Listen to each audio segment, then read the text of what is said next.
সালামু আলাইকুম। তো আশা করি নিশ্চয়ই সকলেই ভালো আছেন। আমি চাই আপনারা সবসময় ভালোর দলে থাকুন। তো আপনারা ইদানিং কমেন্ট সেকশনে প্রচুর পরিমাণে কমেন্টস করতেছেন। আর যে কমেন্টস গুলা সবচাইতে বেশি পাচ্ছি, সেই কমেন্টস গুলা নিয়ে আজকের এই ভিডিওতে কথা বলার ট্রাই করব। প্রথমত আপনাদের প্রশ্ন হচ্ছে কেন ডোরিবাল জুনিয়রকে চেক করা হয় না? দ্বিতীয়ত প্রশ্ন হচ্ছে নেইমার জুনিয়র কবে মাঠে নামবে? তিনি কি আগামী ২৬ তারিখ আল হিলালের যে ম্যাচটা রয়েছে এফসি চ্যাম্পিয়ন্স লিগে ওইখানে খেলবে কিনা? তৃতীয়ত রিচার্লিসনকে নিয়ে আপনারা প্রশ্ন করতেছেন, রিচার্লিসন কবে মাঠে ব্যাক করতেছে? তো এই বিষয়গুলো নিয়ে আজকে কথা বলার ট্রাই করব। প্রথমে আসি ডুরিবালের দিকে। দেখুন ডুরিবাল জুনিয়রকে চেক করা হবে কিনা এটার সম্পর্কে এখনো সিবিএফ থেকে বিবৃতি আসেনি।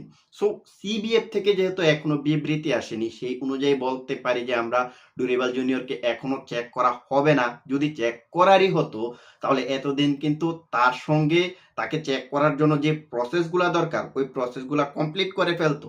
তাকে চেক করে নতুন কোচের দিকে সিবিএফ ঝুঁকে যেত। সো এটা যেহেতু এখনো করে নাই, সেই অনুযায়ী আপনাদেরকে এটা বিশ্বাস করে নিতে হবে যে ডুরিবাল জুনিয়র এখনো ব্রাজিলের কোচেই থাকতেছে। 2026 বিশ্বকাপের আগে ব্রাজিলের কোচ ডুরিবাল জুনিয়রই থাকতেছে। কারণ এখন যদি তাকে চেক করা হয় তাহলে নতুন করে ভালো মানের একটা কোচ ব্রাজিলের টিমে নিয়ে আসাটাও কিন্তু ইম্পসিবল। একে তো ব্রাজিল ভালো একটা শেপে নেই। সো যেই টিমটা বিশ্বকাপের আগ মুহূর্তে এসে ভালো কোনো শেপ নেই, সো সেই টিমটার দায়িত্ব কোনো একটা কোচ নিতে চাইবে না। এটা স্বাভাবিক। ভালো মানের কোচেরা কিন্তু নিতে চাইবে না। কারণ ভালো মানের কোচেরা সবসময় ওই জিনিসটা চিন্তা করে আসলে তাদের আমি যেই টিমটার দায়িত্ব নিতে চাই ওই টিমটার বর্তমান অবস্থা কি? তারা কি ভালো শেপে আছে নাকি খারাপ শেপে? সো ভালো মানের কোচেরা কিন্তু এটা চিন্তা করে। সো সেই চিন্তা থেকেই এখন কোনো ভালো মানের কোচ কিন্তু ব্রাজিলের দায়িত্ব নেবে না। তো সেই জন্যই কিন্তু ডুরিবাল জুনিয়রকে আমাদের সহ্য করতে হবে সম্ভবত 2026 বিশ্বকাপ পর্যন্ত। তো এটা হচ্ছে ডুরিবাল জুনিয়রের সর্বশেষ আপডেট যেটা আপনারা জানতে চেয়েছিলেন। এবার আসি নেইমার জুনিয়রের দিকে। নেইমার জুনিয়র কবে মাঠে নামবে? দেখুন নেইমার জুনিয়র ইনজুরি থেকে ব্যাক করেছেন ১ বছর পরে, আবারও ইনজুরিতে পড়েছেন।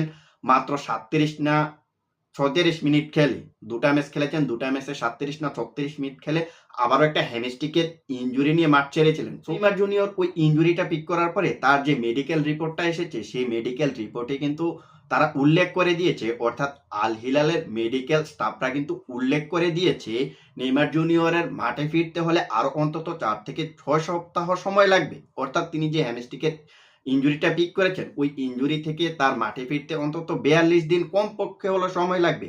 এখন আমরা যদি তার ইনজুরি পিক করার সময়টা দেখি তাহলে দেখতে পারবো যে এই মাসের ৪ তারিখে তিনি এএফসি চ্যাম্পিয়ন্স লিগে খেলতে নেমে একটা ইনজুরি পিক করেছেন। সো এখন ৪ তারিখ থেকে যদি আপনি ৪২ দিন হিসেব করেন তাহলে সম্ভবত আগামী মাসের ১৫-১৬ তারিখ হয়ে যায়। সো আগামী মাসের ১৫-১৬ তারিখের আগে নেইমার জুনিয়রকে আমরা মাঠে দেখতেছি না।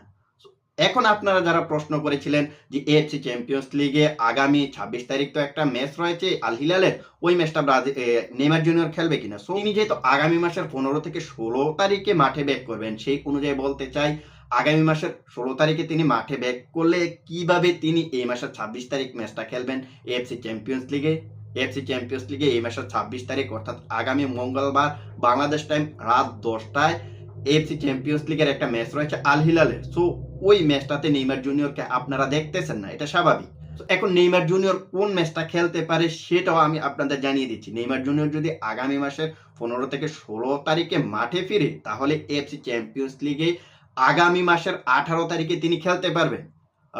কোন টিমটার সঙ্গে জানি ম্যাচটা আছে মনে নাই। সো আগামী মাসের ১৮ তারিখ হয়তোবা নেইমার জুনিয়র খেলতে পারে। এখন আমরা আসি রিচার্লিসনের দিকে। দেখুন রিচার্লিসন ইনজুরি থেকে ব্যাক করে আবারও মাঠে নেমেছিলেন, আবারও ইনজুরিতে পড়েছেন। সো তার ইনজুরির যে রিপোর্টটা এসেছে সেটাতে কিন্তু বলা হয়েছে যে অন্তত তিনি কয়েক মাসের জন্য মাঠের বাইরে চলে গেছেন।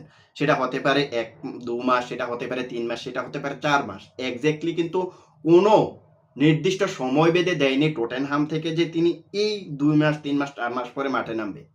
এখনো কিন্তু সেই জিনিসটা কনফার্ম করেনি। তারও কিন্তু একটা হ্যামস্ট্রিকের ইনজুরি। এখন আমরা যেটা বুঝলাম সেটা হচ্ছে রিচার্লিসনের এক্সাক্টলি মাঠে ফেরার টাইমটা কিন্তু এখনো কেউ সঠিক বলতে পারে না। না আমি বলতে পারতেছি, না টটেনহামের মেডিকেল স্টাফরা বলতে পারতেছে। সো কেউ কিন্তু এটা সম্পর্কে সঠিক ইনফরমেশন জানে না। কারণ তার ইনজুরিটা বেশ মারাত্মক। সো তিনি কবে মাঠে ফিরবে সেটা কিন্তু এখন সময় বলে দিবে। তো আশা করি আপনারা যারা প্রশ্ন করেছিলেন কেন কোচ ডুরিবাল জুনিয়রকে এখনো বরখাস্ত করা হয় নাই, নেইমার জুনিয়র কবে মাঠে নামবে, আর রিচার্লিসনের ইনজুরি আপডেটটা কি, যারা এমন ধরনের প্রশ্ন করেছিলেন আশা করি আপনারা আপনাদের উত্তরটা পেয়েছেন।